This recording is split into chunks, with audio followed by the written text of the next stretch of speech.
Hey traders, Raghee here. Welcome to our Thursday episode of Charts and Coffee. Good to see everybody.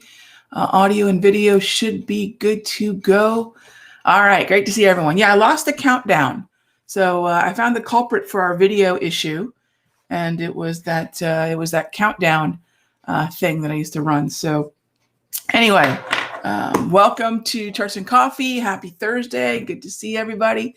All right, so let's get to it. If this is your first episode of the Charts and Coffee Show, just to get your questions in, whether you're on Facebook, whether you're on YouTube, I can see them on our platform here. Let's go right down the list, first come, first serve. And so let's get to it. All right, yes, it should be a fun day. I'm with you, Trisha. I think it should be a really fun day. It should be interesting. Post-Powell, post-Apple, post-Tesla. Absolutely. And then we have the melee of the retail, Wall Street bets army and the short squeezes. Oh, gosh, what an exciting time to be a trader. You know, I shared a scan with traders on, this is kind of a funny little story. So some of you that are I know we did it in the Sector Secrets Mastery and in the Futures Room.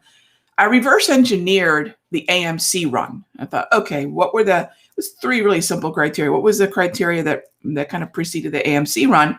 And we came up with three names in the scan. AMC, which had already made the move. So I really wasn't interested in it. I wanted that pre-Reddit run-up. CLVS, that had already kind of started to move. So this was Monday. Remember, this was Monday. So it's the 25th. I'm not too crazy about that. Already made the move. And the last one of the three names with this little Reddit scan that I created was Cox. So I thought, all right, why not? Right? That was Monday. I will tell you, in 34 years of trading, I've never been in anything like this. I mean, I've traded Bitcoin and I've traded during the Greenspan years of surprise rate cuts where you're trading midday and all of a sudden there's a crazy rally in the market because there's a surprise 25 bip cut. I've been through all that. And okay, 1 second. I forgot my coffee. I forgot my coffee for Charts and Coffee. Yeah, it's out in the other room. So, it's pretty hilarious. I got the rolling eye emoji. So, yeah, so this is the first time I've ever seen anything like that. And again, it's really interesting. You sent me the rolling eye emoji. I even told them. Rolling eye emoji. All right. Salud. All right. So kind of interesting what's happening. Yeah, really exciting times. So let's take a look at what's going on in the broader markets. Yesterday's sell-off. Question here. Yesterday's sell-off. Hey there, Em. This is where we're looking for that minor lower inside day.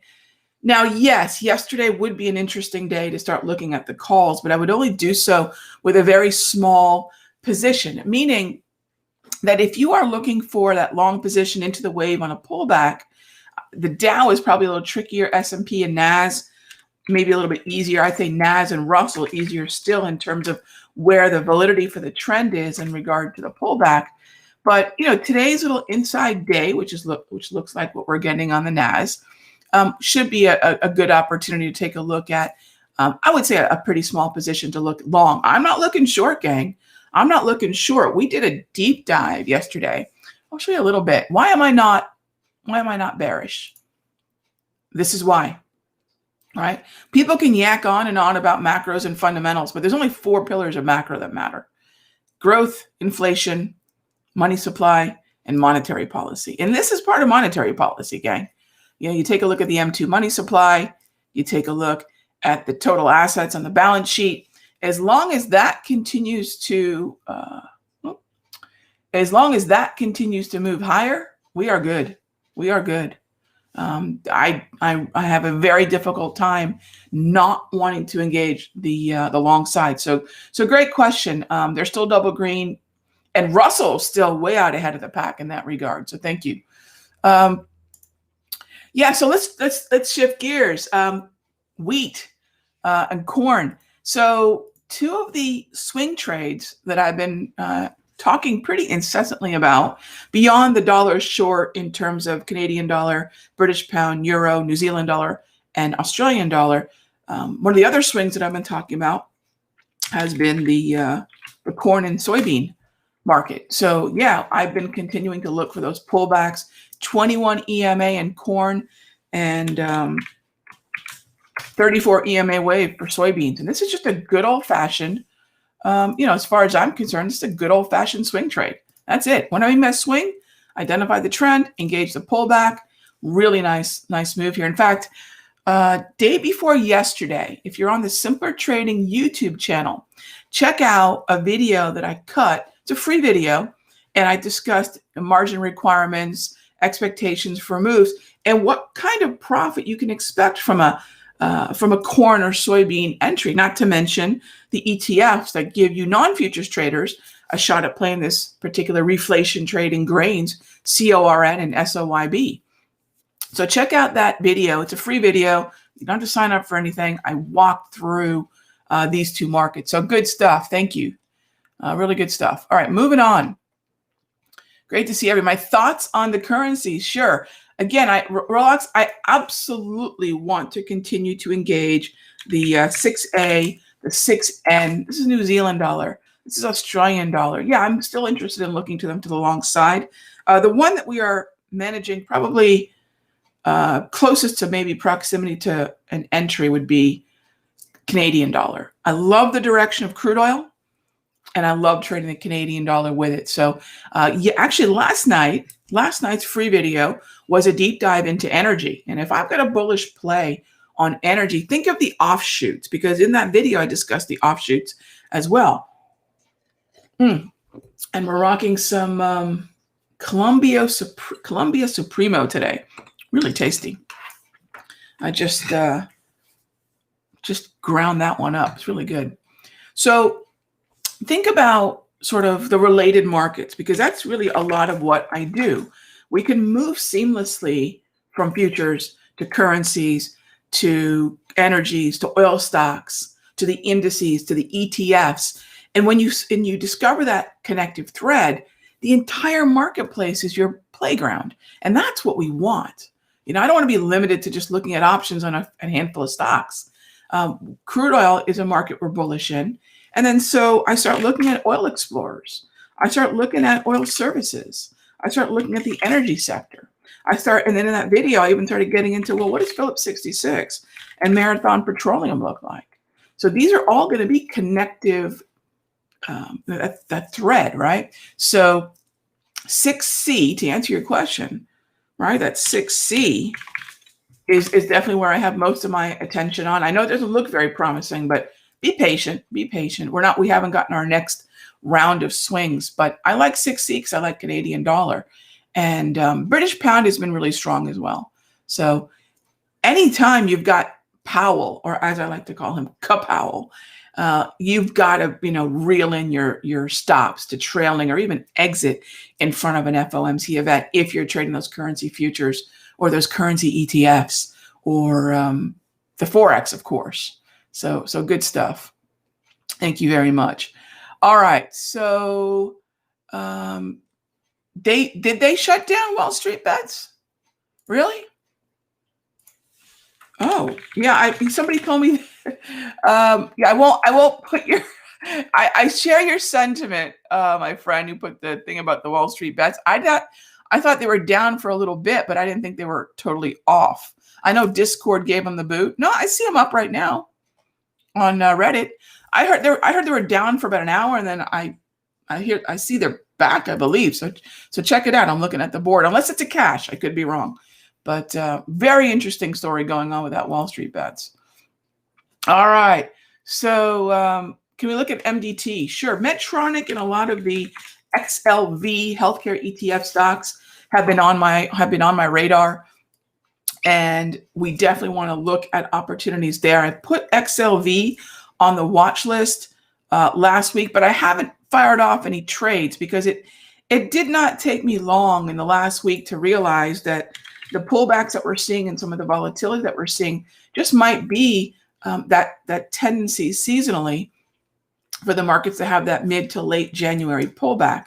And once I started seeing a number of my trades start to take on some water, not in healthcare because we didn't fire anything off yet, but and when I started to see my other trades take on water, that's when you have to step back and say, wait a minute, what else is coming and where do I need to be a little bit more prudent? Normally, if we're going to start a position in a time of uncertainty, I usually recommend the tide, not the individual boat, right? And if you're not familiar with that whole tide and boat analogy that I use and how to do that, check out my Countdown Trader newsletter where I talk about a lot of these tactics. I talk about what I like to do in front of Powell. I talk about the indicators that I use. It's a free newsletter, all right? Countdowntrader.com. And a lot of the questions that I see in the chat stream, and thank you so much for the questions.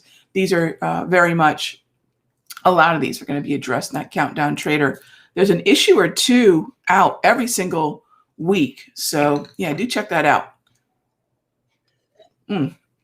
So when you're in an environment like this and it's getting a little rocky, rather than betting on a single boat, unless it's a very, very strong outperformer within that sector, go with the tide. In other words, go at the ETF level. Heck, go at this at the index level. All right. Freeport-McMoRan. So I love Freeport-McMoRan, but my entry zone ran smack dab into proximity to earnings. What does that mean? That means that I want to be long, but right into earnings is not the time that I will get long in front of. Now, I don't mind in a situation like Freeport-McMoRan because it's easy to control risk. It's not an expensive option. Therefore, my risk is very different buying a single-digit option versus a double or triple-digit option, right? When you think about negative impact as a percentage of your account. You know, the math behind risk and position sizing. So I don't have a problem with this, especially where it landed really nicely at a volume level. And I don't really care to see volume in terms of time. In other words, that more traditional histogram that a lot of folks will use. I really could care less about a volume histogram. In other words, if there was a lot of volume yesterday, well, great. That's only a small fraction of the picture. Where was the volume? Where has been the volume?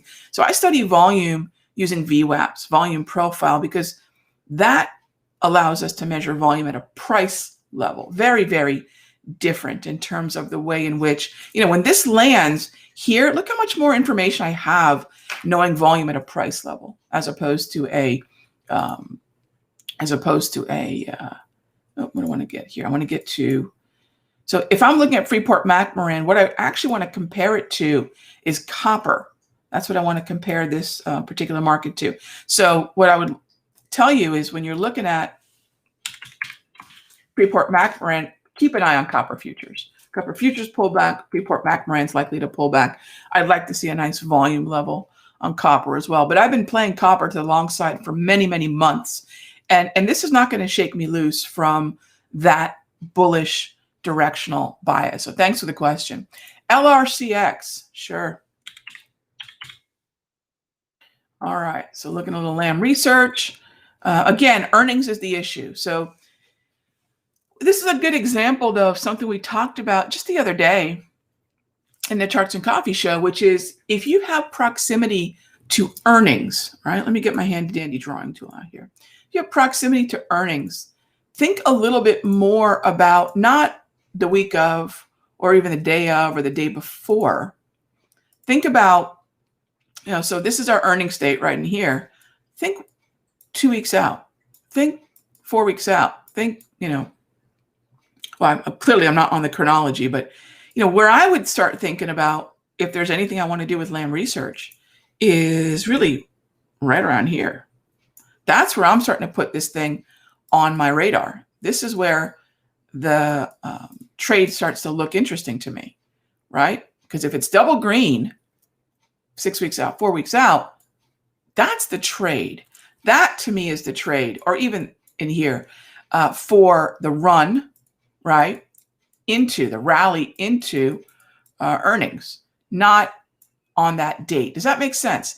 That's what I want to, really want everyone to be a little bit more proactive, a little bit more way further out preparation for these earnings setups. All right, so moving on. We have another question. Let's see. XLF. Okay, so XLF, again, boat versus tide. I like the XLF, and I continue to like it. It's been on the radar. I actually like also some of the individual stocks. So now, if you're looking at XLF for the first time today, what I would recommend is you start looking at some of the individual names within that ETF. And that means you're looking at who might be relative outperformers. What does that mean? Who's trading in a way that's still maintaining the uptrend?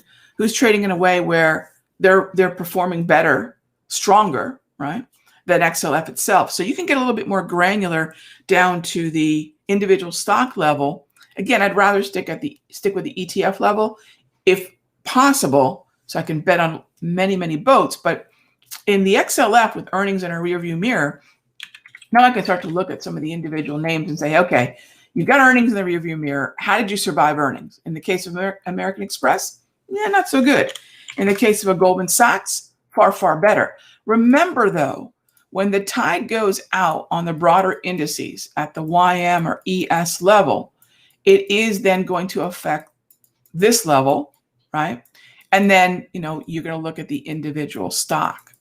And so, there is a little bit of a judgment call there where if XLF is wobbly, but something like Goldman Sachs is holding its wave pretty well in relation to XLF, that's where sometimes I'll have to make a judgment call to say, XLF is viable. I sure don't want to short it, but I might want to wait for a little bit of a pattern to show that we're going to see a pause and then reversal, or I should say a pause and a continuation of the trend that was. Right? That makes sense. No harm in waiting for an extra candle, gang, especially after a big move or a gap down. But in the case of Goldman, earnings survived it, maintained the green and maintained support in the wave. Just one blue grab candle. Still trading above the 34 EMA on the high. So those are things that I will keep in mind. All right. All right, moving on. Showtime, you said you went to high school with the Koss family. Yeah, a very close friend of mine had a sponsorship deal. They had some custom headphones made, and she had a custom headphone line with Koss. So yeah, lots of connections to Koss. It tickled me when I actually texted her. I said, "You'll never believe the stock I bought." It was kind of funny. All right, so hang on. Moving on to Apple. All right, hang on. Yeah, I wanted to grab some questions on some of these stocks that just had earnings. So Apple, and the thing with Apple is I don't have propulsion dots to work with here. And I don't have a retracement, right? Not a reversal, but a retracement down to levels that I can do anything with yet. So I love the narrative, but this is again where if you can play the game well in front of earnings and then get flat, that's what I'm looking for. Can I look back, from earnings a month and a half, even as minimal as about 2 weeks, right? And find an opportunity to play a pullback, right? And then be flat before earnings. I don't want to play through earnings. That's never the game that I play. I want to play to, and then now I'll start looking at post. All right, what happened to the trend after earnings? Is the trend still intact? Do I still like the double green? Do I still like the XLK in this situation for Apple? That's where it's heavily weighted at the ETF level. And then I'll look at the individual. Now remember, Apple's unique in terms of its weighting across the broader indices. So cool question. Thank you. What about Peloton? Yeah, Peloton. Our very own Mr. Henry Gamble in the Simpler Options Room slayed this thing last year. I mean, he was really on it. And that's one of the reasons it got my attention. Thinking, I got to take a look at some Peloton. I'll tell you what, before work from home, before lockdown, however you want to look at it, I mean, Peloton was not heading in a good direction. Talk about being the right company product, being the right product at the right time. But as a general rule, I got to wait for the double green. a pullback like this, again, my issue is the proximity to earnings. I've got to be really careful because how much time? So the issue I have now is time. It's not trend. It's time. Do I have enough time for this thing to move higher? So again, keep that 642 week in mind. All right. Okay. How are we on time? Oh, I'm almost out of it. So I'm going to be heading over to my day job here in just a moment. Take a look at the first couple hours and see if we can put some day trades on. And in the meanwhile, everyone head on over to your respective rooms. I'll see you all at some point, probably in the options, futures, or sector secrets mastery room later on. In the meanwhile, if you don't belong to any of those, no worries. Check out the free newsletter at countdowntrader.com, and you can see a lot of the thinking behind the setups that I discuss here in Charts and Coffee. Thanks always for your time. We'll be back here tomorrow morning at 9 a.m. I'll see you then. Be good to each other, gang.